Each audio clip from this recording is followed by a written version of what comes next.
Hello and welcome back to Forza Horizon 5 with a bit of a challenge. We're going back to speedrunning, one of my favorite things to do, and we're switching it up a little bit. We always had to have a little twist on the usual top speed test, and we're focusing today on displacement.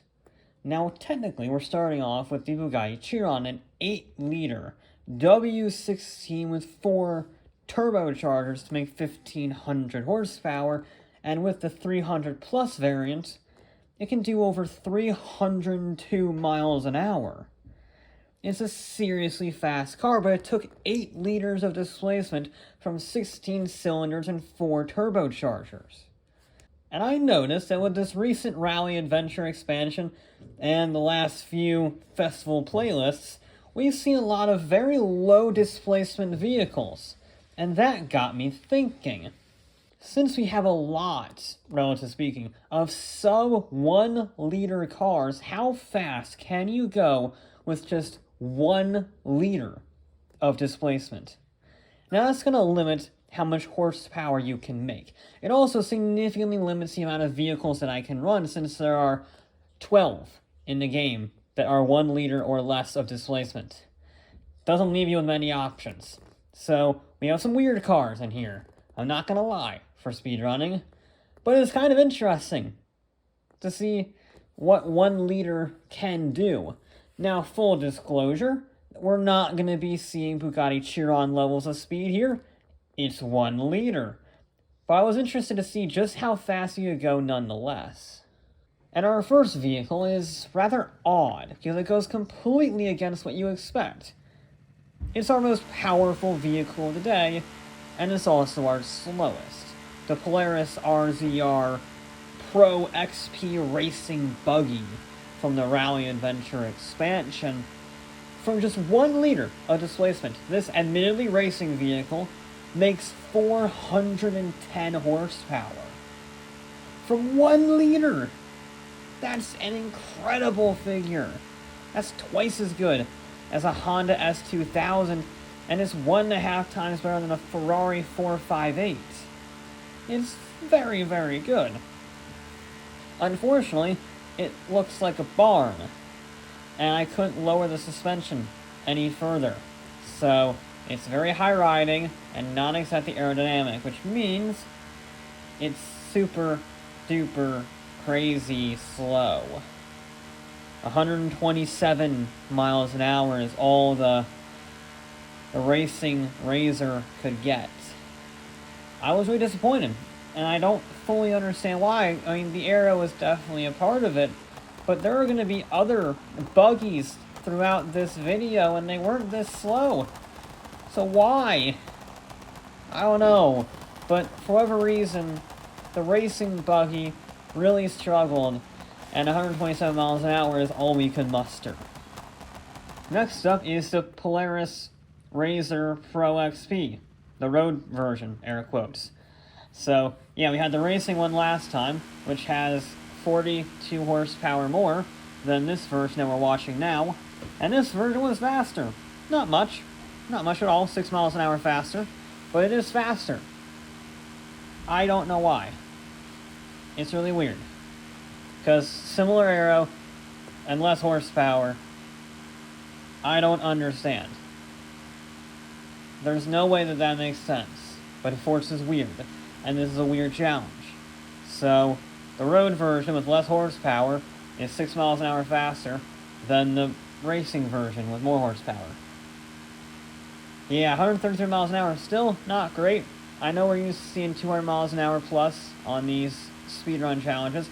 Everyone with that preconception in their head needs to get that preconception out of their heads, because it's not going to happen. Sorry, I hate to break it to you. We have a very limited number of options here, and the Polarises are not great. Especially because the Ford Anglia, with its basically stock engine, is tied. I couldn't actually upgrade the displacement part. So it's running at stock displacement of 1 liter, starts at 1 liter. And yeah, I put the race turbo on it, and all sorts of goodies to get 173 horsepower. And yeah, there were no rules apart from the displacement, so max tire width, 4-wheel drive, racing slicks, gearbox, whole 9 yards. But still, 173 horsepower. And it reached the same top speed as the 370 horsepower Polaris. 133 miles an hour. I don't understand that. It has a massive turbo. I mean, the noise is ridiculous. For such a slow vehicle, with such little horsepower, the turbo noise is insane. Even without the anti-lag, it's just constantly whistling and whistling and whistling. But, you didn't hear that because it was flat out the whole way in the most boring speedrun challenge I've ever tested. So, really, just getting down the 4-mile long, or however long the freeway is, could be a bit of a hassle. That's why I'm starting from farther up the freeway, if you will, because I don't need the whole freeway, but I still have to drive it. You don't have to see it, but I have to drive it. And driving the whole way is kind of torturous. But I'm doing it just for you guys. Just for you guys.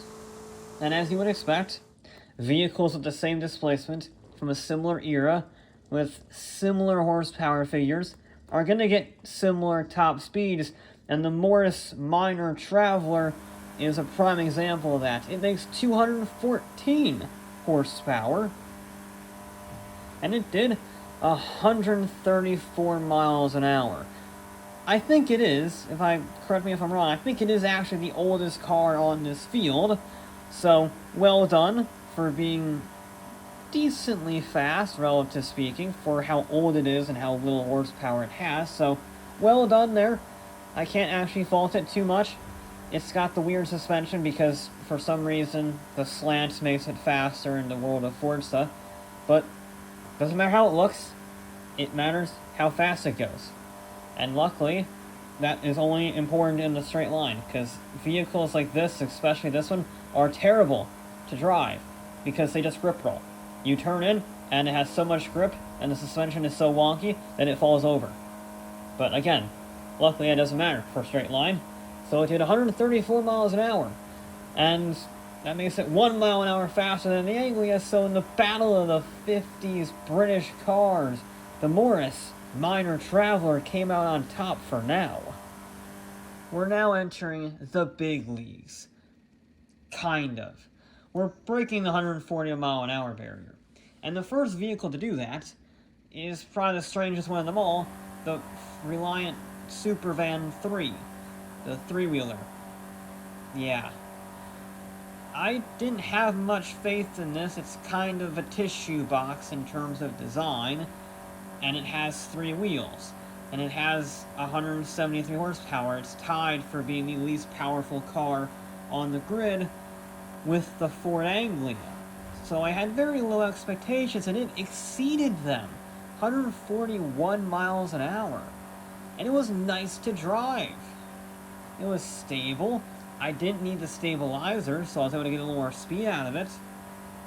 I mean, it was a competent vehicle. So well done to the Supervan.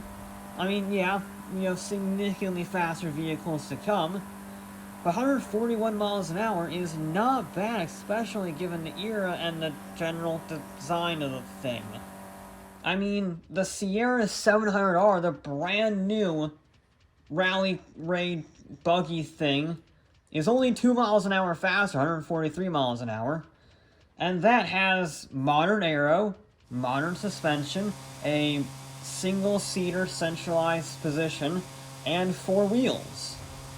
So, that was pretty good. The Sierra 700R is the newest vehicle added to the game, along with the Polaris racing version. And it's tiny, I'll say that much. I wanted to remove the wing to get maximum drag reduction, maybe get into the 150s if I was really pushing it, but I couldn't remove the wing. So I just took as much aero off as possible, and then I let the 195 horsepower do the talking. That is the nice thing about these racing engines. They can get a decent amount of power. Weird that 195 horsepower is decent, but that is the challenge that we are given. And yeah, the design is pretty aerodynamic, relatively speaking. The wheels don't have too much surface area to deal with compared to other vehicles, and it is a very skinny design, so again, surface area is relatively minimal. It's just that wing holds us back. No matter how much aero you take off of it, it's still going to have drag, and that just costs us so much speed. If we took the wing off, we would probably get significantly faster, but as it is, 143 miles an hour is the best that the Sierra could do. Next up, we have our second Morris of the day, the Mini Traveler, and it's the most powerful Morris of the three, making 244 horsepower from 1.04 liters of displacement.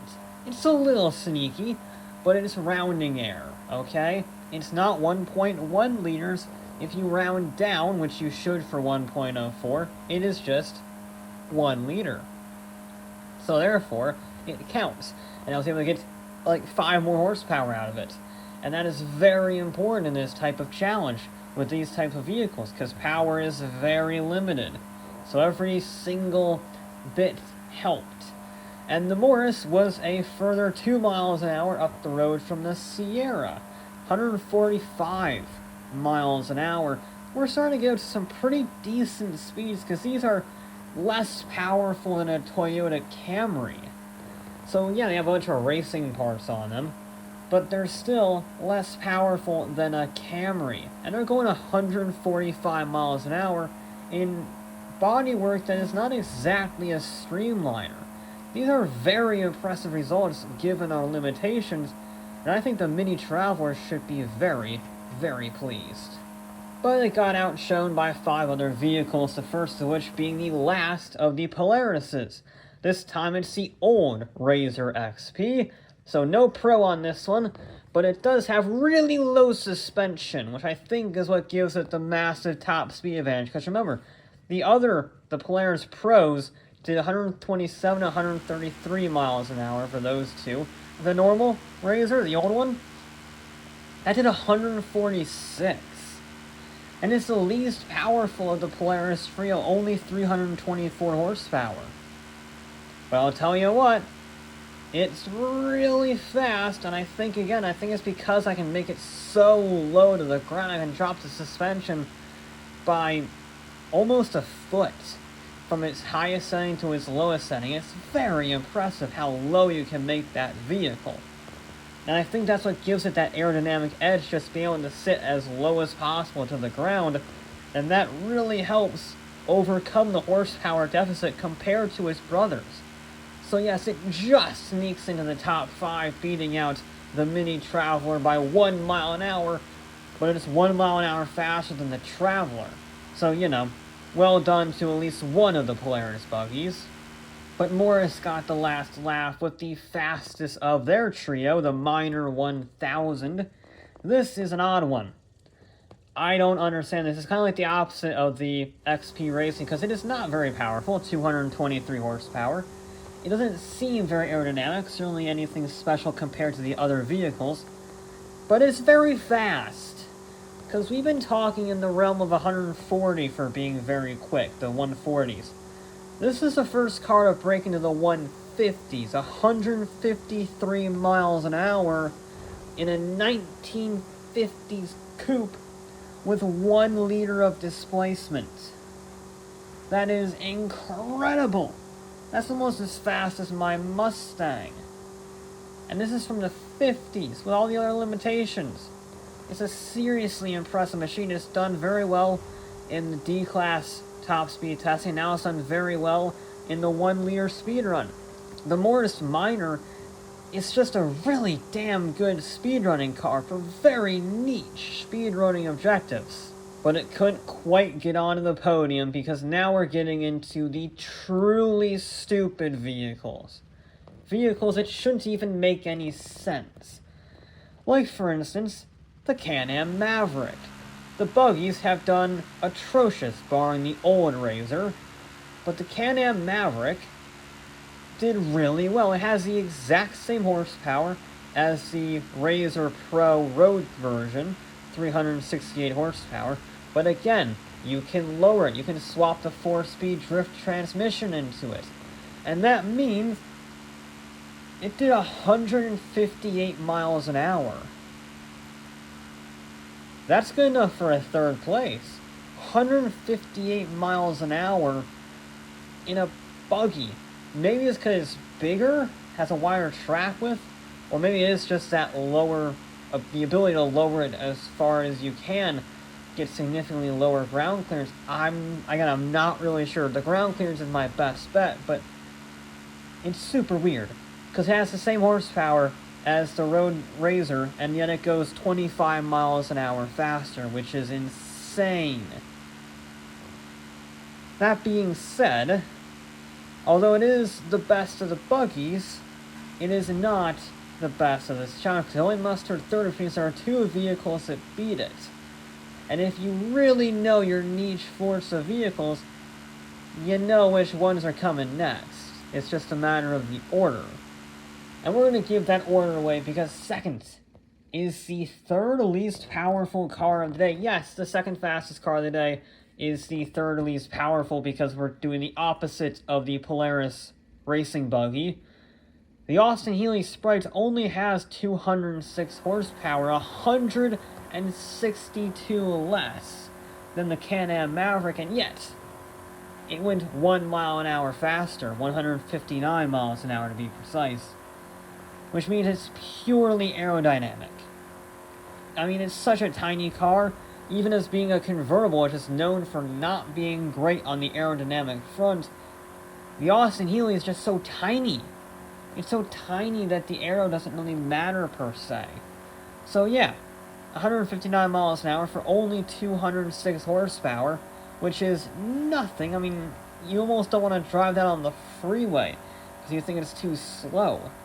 And yet, the Austin Healey went almost 160 miles an hour with such little horsepower from 1 liter of displacement.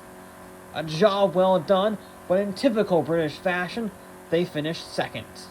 Because, kind of recently, we got the Toyota Sports 800, a little K car, a little K sports car from Japan. And, remember how I said that the convertible wasn't very aerodynamic, which is kind of impressive, that it did 159 miles an hour? Well, the Toyota is basically an Austin Healey Sprite hardtop. So it's very small, very aerodynamic, and it has a hardtop just to make it that little bit better at cutting through the air, a little bit more efficient. And it has 30 more horsepower, 236. It did 167 miles an hour. That is almost as fast as the Lamborghini Miura. 167 miles an hour from 1 liter of displacement. That is a phenomenal achievement. When I set out to do this challenge, I was thinking, 150, maybe 155, that's probably a good benchmark. We had 4 cars into the 150s, with one of them being in the 160s, almost 170s.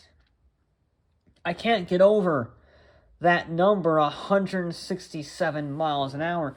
It makes me wish we had the Suzuki Cappuccino, and especially the AutoZam AZ1, the little K micro cars from Japan in the modern world, or the Honda, the N360? I mean, that must be fantastic in this challenge, given that it has modern aerodynamic styling and modern parts and whatnot. So that would really fly, the AutoZam and the Honda. But you know what? 167 miles an hour is pretty darn good, and is certainly better than I was expecting. And yeah, it's the slowest speedrun result we've ever had, the slowest speedrun winner ever, because, our most powerful vehicle is 410 horsepower. Coincidentally, it's also at the very bottom of the table, but hey, who's really keeping track? The point is, sometimes there is a replacement for displacement. But that'll be it for this episode of Forza Horizon 5. I'll be back with more